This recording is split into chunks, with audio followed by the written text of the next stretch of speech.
Hello everyone! I hope that you guys are doing amazing wherever you are in the world. My name is Shikha and I welcome you to my channel. As always, I'm so grateful that you're listening, subscribing, and commenting. I appreciate the support. And if you're interested in supporting me further, you can do that by going to my Patreon or Ko-fi link in the description below. In this video, I want to answer a question that a viewer asked recently, just a few hours ago actually. And it was something to do with the fact that she was feeling extremely ungrounded because of all of the things that are going on the planet right now, because of all the negative news that's coming at her every single day, every single moment.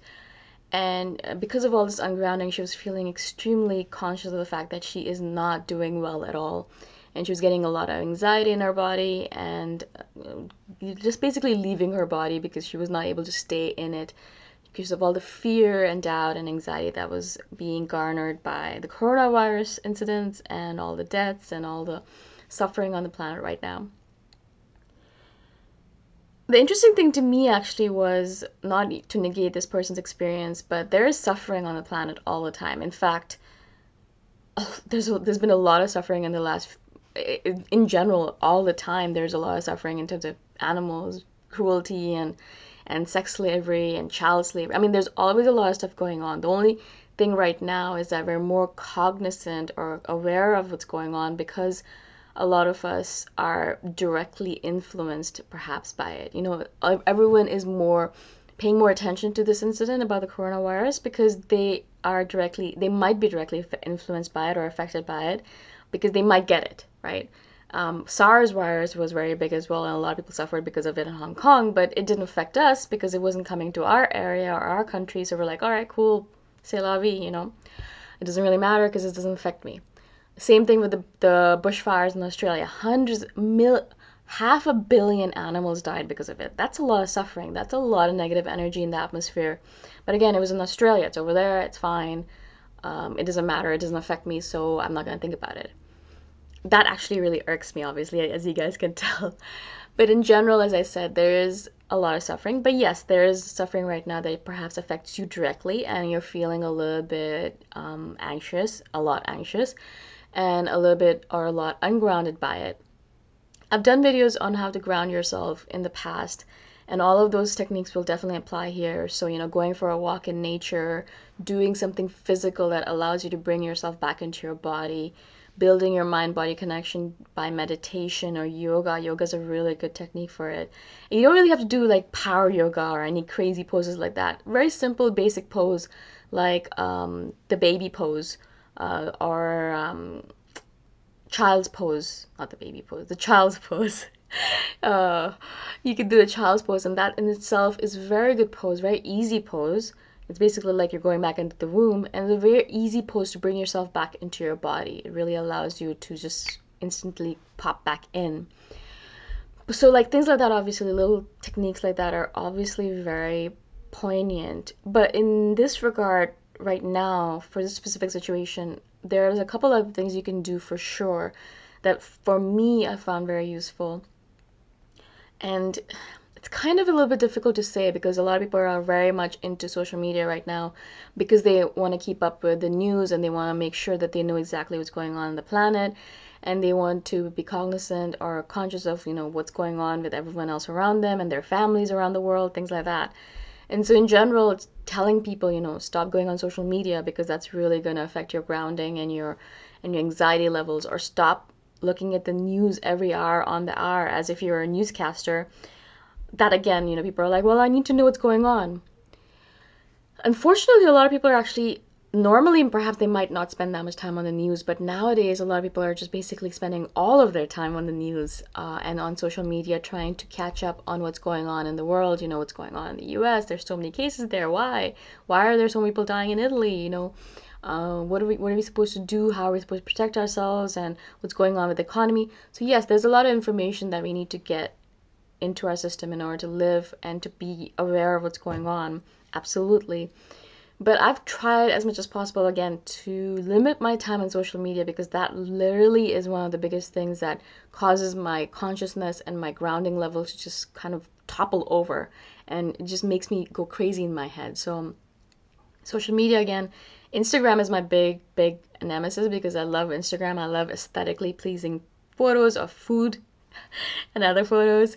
And so I spend a lot of time looking at pictures of food on Instagram, but then obviously other things come into play and then I end up seeing other things and I kind of follow that rabbit hole of going into conspiracy theories and all of a sudden I'm like paranoid and anxious and doubtful about the whole universe and I'm just feeling crazy in my head, right?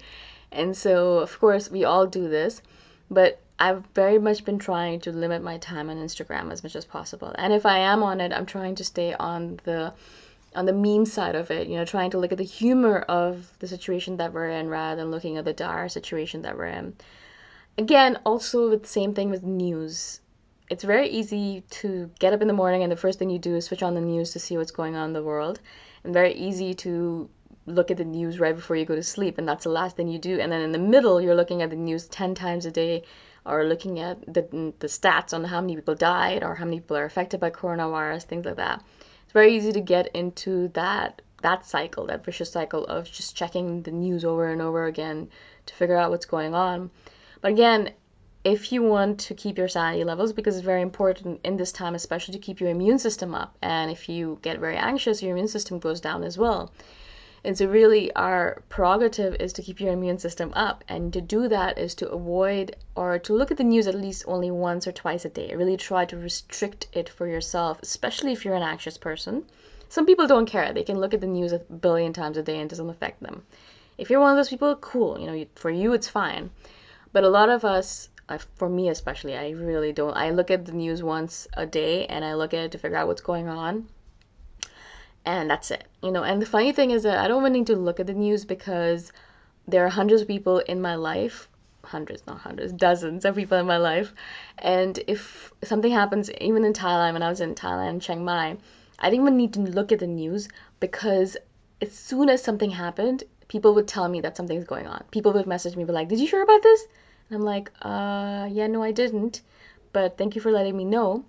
But it's kind of fascinating to me that I didn't even need to look at it.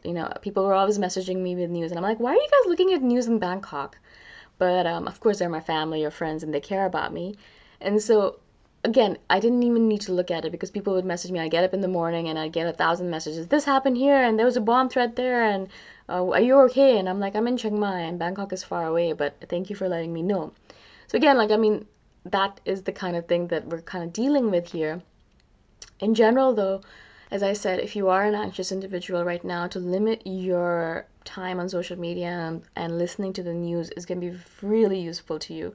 In addition to all the other things that we are doing, hopefully, anyways, hopefully you are doing a lot of self-care. Hopefully you're doing a lot of physical activity in the way that maybe you're going for a walk in nature or walk in general is very helpful.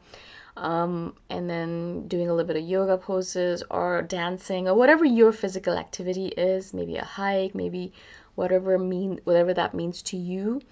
And then obviously taking care of yourself in terms of eating enough food, eating at the right times, not skipping meals, not skipping your sleep, not skipping drinking water, not skipping any of that self-care stuff. All of that obviously helps, and all of that is the foundation of grounding. But right now, in this moment in time, I think the news and the social media is something that really has to be carefully consumed because it really is a very difficult. It's a difficult time to be in that sphere because there's a lot of negative information and very little positive information that's going on around in the world right now. Very, very little positive information. Of course, it makes sense. There's a lot of crazy things going on right now. But again, it will not help you if you get anxious or doubtful or fearful and then your immune system drops and then you get sick because of it. Of course, that's not going to help. So the main priority for every one of us is to protect ourselves, not only because, your health is important, but also why burden the healthcare system when it's already burdened? Why burden your family when they're already worried about what's going on in the world? And why burden anyone else or yourself? Because it's better. Take care of yourself. Make sure you're healthy. And so that's one less person the world has to worry about, right? And so I hope this helps. I hope the person who asked this question will find this useful. Again, in general, it's a process and it takes time. It's not that you just do one thing one day and you're done. Every single day we have to re-begin the process of grounding. Every single day you have to ground yourself over and over and over again in order to keep yourself going. It's not a one-time thing and you're done, right? So every single morning you wake up and you eat your food, you eat your delicious, healthy foods, and then every single morning you wake up and you do your self-care routines. Every single day you get up and you do your grounding techniques. Every single day you avoid, social media or news as much as possible. And every single day you keep on doing it. And as soon as you stop, you're going to notice the effect of it. The fact that if you stop, your grounding level will definitely go down. So it's a process, a long-term process. It's a lifetime process. You keep on doing it until you die, basically. I hope you guys enjoyed the video. I hope you found it useful and that you were able to hopefully take some things away from it and use it in your own life. If you have any questions about this, please comment below and I shall do a follow-up video. Again, thank you so much for listening and I shall see you the next time around. Bye for now.